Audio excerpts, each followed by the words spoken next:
हर हर महादेव, जय भोलेनाथ। दोस्तों श्री शिवानवास्तुभ्यम। दोस्तों आपको स्वागत है अपने channel my lovely home and garden में। बहुत ही खास जानकारी होने वाली है पूज्य गुरुदेव के श्रीमुख से। उन्हीं के श्रीमुख से हम लोग सुनेंगे और जानेंगे दोस्तों, बहुत ही बेहतरीन, बहुत ही महत्वपूर्ण जानकारी। इसलिए आपसे अनुरोध है कि अंत तक अवश्य वीडियो में बने रहें। कोई भी बात इस वीडियो की अच्छी और उपयोगी लगे तो एक छोटा सा लाइक अवश्य करिए। आपका लाइक हम लोगों को प्रेरणा से बढ़ता है। दोस्तों आप पहली बार मेरे चैनल पे आए, मेरे चैनल को सब्सक्राइब करिए, बेल नोटिफिकेशन अवश्य ही दबाइए, जिससे आने वाली वीडियो आपको समय से प्राप्त हो सके। कोई भी प्रश्न या सुझाव कमेंट बॉक्स में लिखिए। तो दोस्तों चलते हैं गुरुदेव के श्रीमुख से सुनते हैं। जितने आस्था चैनल पर कथा सुन रहे हो, जितने फेसबुक और यूट्यूब पर सुन रहे हो, बहुत सावधानी से सुनना। तो जिनकी यहाँ संपदा की कमी होती है, वैभव की कमी होती है, लक्ष्मी की कमी होती है, प्रतिष्ठा की कमी होती है, धन की कमी होती है, उसके लिए सोमवार के दिन भगवान शंकर को अगर जल चढ़ाया जाता है तो हमारे घर में शीतलता का अनुभव होता है। एक बहुत सुंदर बात है, अपनी जिंदगी में इसको जरूर उतार कर रखना कि शंकर के मंदिर में जाकर आप जल चढ़ा रहे हैं, शंकर के मंदिर में जाकर आप दूध चढ़ा रहे हैं, शंकर के मंदिर में जाकर आप पूजा कर रहे हैं और शंकर जी आपकी नहीं सुन रहे तो जरूर अपनी सेवा में कमी होगी। शिव देने में कमी नहीं रखता, कमी अपनी सेवा में।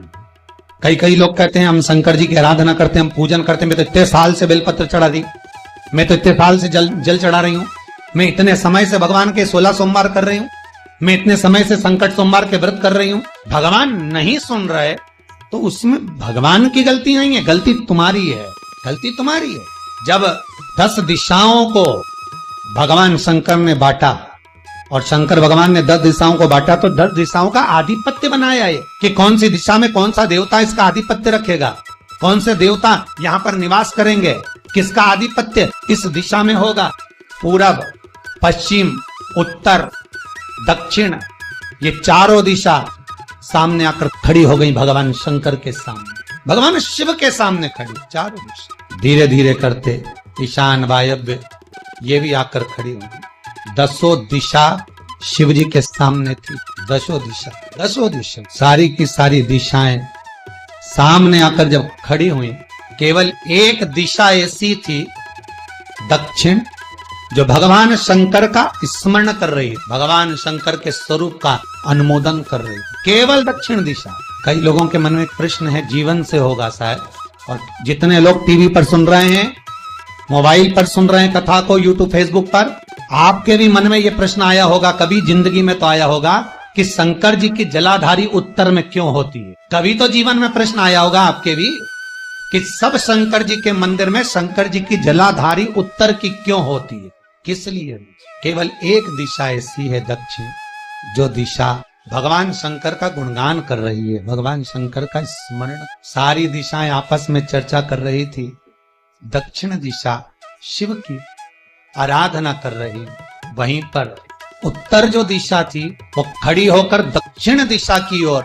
सारी दिशाएं होता है जब 10 फ्रेंड, 10 सहेलियां, सरल भाषा में समझिए इसको, 10 फ्रेंड, 10 सहेलियां एक जगह पर इकट्ठी हुई और एक सहेली अकेली बैठकर माला जपे, नाम जपे, या हैंडसेट मोबाइल चलाए, या फोन पर लगी रहे, या बात करे, तो जितनी जो सहेलियां होंगी ना, ठिठोली तो करेंगी ना।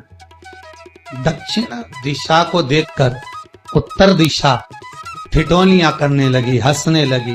भगवान शिव की आराधना में दक्षिण लगी हुई थी। पूरब और पश्चिम ये 2 दिशा ऐसी थी जिनको बहुत अभिमान था, बहुत अभिमान। इन्होंने तो पहले ही सोच लिया था कि सर्वदेव हमारे अधीन, पूरब और पश्चिम के अधीन सर्वदेव, तो जब सर्वदेव मेरे अधीन है, हमारे अधीन है, तो हम क्यों जपें, हम क्यों स्मरण करें। पूरब और पश्चिम बैठे रहे, एक सिंपल भाव में बैठे भी रहो ना, मत हंसो, मत ठिठोली करो तो भी चल जाए, पर उत्तर ठिठोली।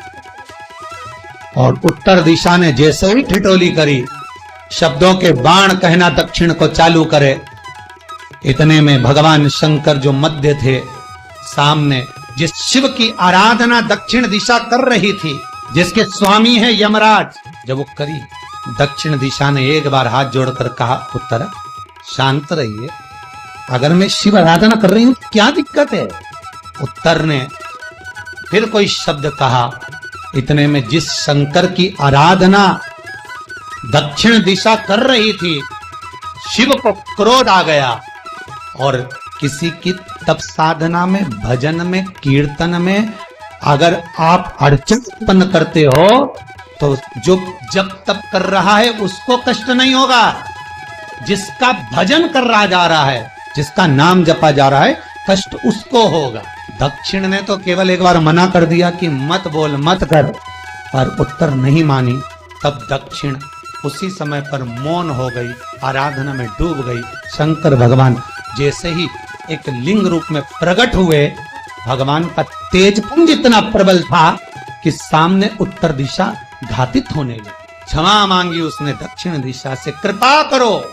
तब दक्षिण ने जल का पात्र लेकर शंकर के शिवलिंग पर चढ़ाया, वो जल उत्तर की ओर गया। तब उत्तरा की ज्वलन ताप समाप्त हुआ। माता दक्षिण दिशा ने वर मांग लिया शंकर जी से, भोलेनाथ आपने मेरी आज कामना पूर्ण करी, मेरी सखी को बचा दिया, कृपा करिए।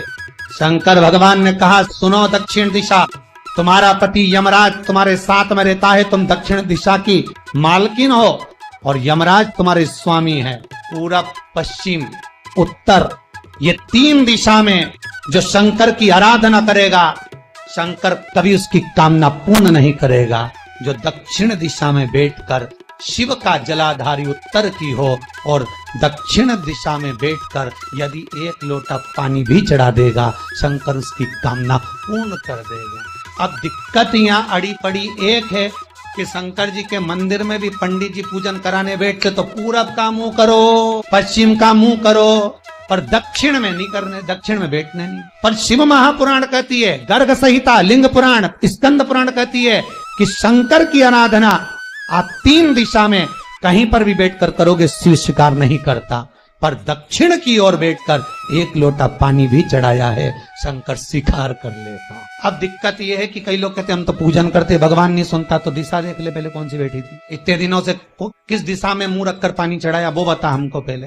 शंकर जी ने नहीं सुना। अगर शिव जी ने नहीं सुना आपका, क्यों नहीं सुना, कारण क्या है वो तो जानो पहले। क्या कारण? पानी चढ़ा रहे हो, मंदिर में बहुत भीड़ है, इधर खड़ी हो गई, उधर खड़ी हो गई, इधर खड़े हो गए, इधर खड़े हो गए। तो जो शास्त्र में दिशा कही गई है, शास्त्र में जो वर्णन किया गया है कि उत्तर की ओर भगवान का अगर जल जा रहा है तो दक्षिण की ओर बैठकर एक लोटा पानी भी चढ़ाया है, शंकर उसे स्वीकार कर लिया।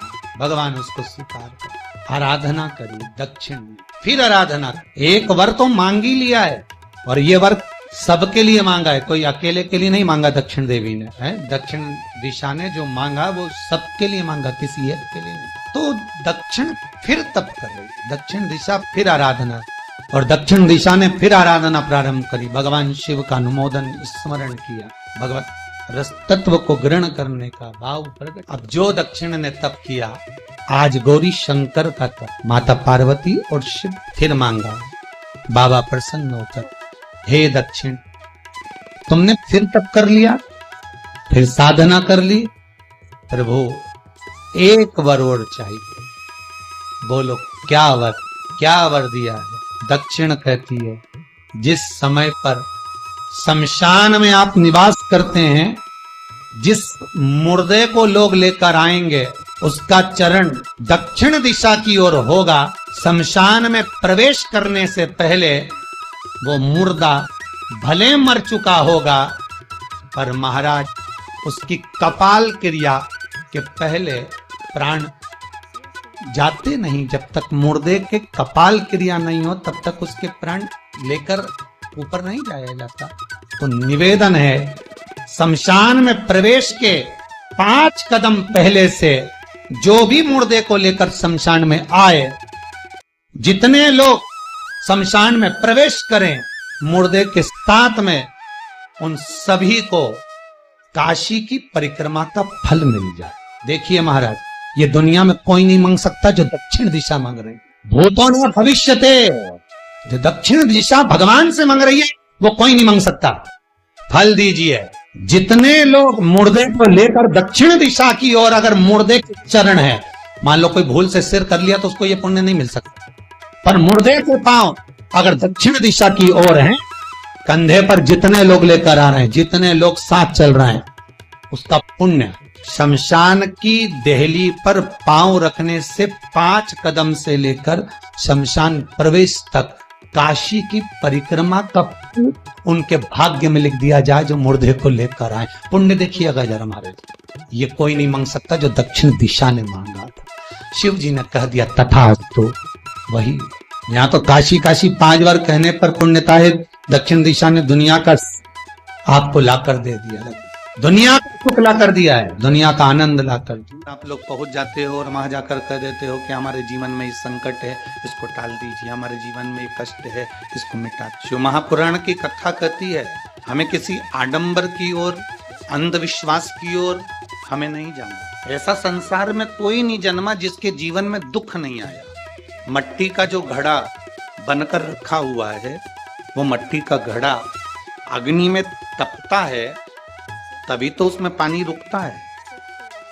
अगर मट्टी के घड़े को अग्नि में नहीं तपाया जाएगा, मट्टी के घड़े को अगर अग्नि में नहीं तपाएंगे तो उसमें पानी नहीं भर सकते। वो घड़े में पानी डालोगे तो घड़ा टूट जाएगा। घड़े में अगर पानी भरना है, मट्टी के घड़े में अगर जल भरना है तो घड़े को तपना पड़ेगा। घड़ा तपेगा तब उसमें पानी भराएगा। और अगर वो घड़ा तपा नहीं है, ऐसे कैसे ही रखा हुआ है, बस मट्टी का तुमने घड़ा बना लिया, उसको अग्नि में नहीं तपाया, तो उसमें पानी की बूंद पड़ेगी, पानी पड़ेगा और वो गलकर नीचे गिर जाएगा। घड़ा तपता है तब उसमें पानी ठहरता है। दुख जब जिंदगी में आता है तो ये हमको तपाता है। क्यों तपाता है?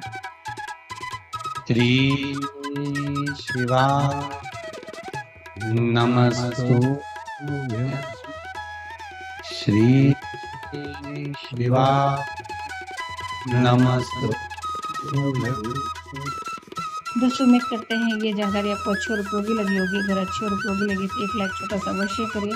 आप पहली बार मेरे चैनल पर आए तो मेरे चैनल को सब्सक्राइब करिए, बेल नोटिफिकेशन अवश्य दबाइए, जिससे आने वाले वीडियो आपको समय से प्राप्त हो सके। दोस्तों कोई भी प्रश्न या सुझाव कमेंट बॉक्स में लिख सकते हैं।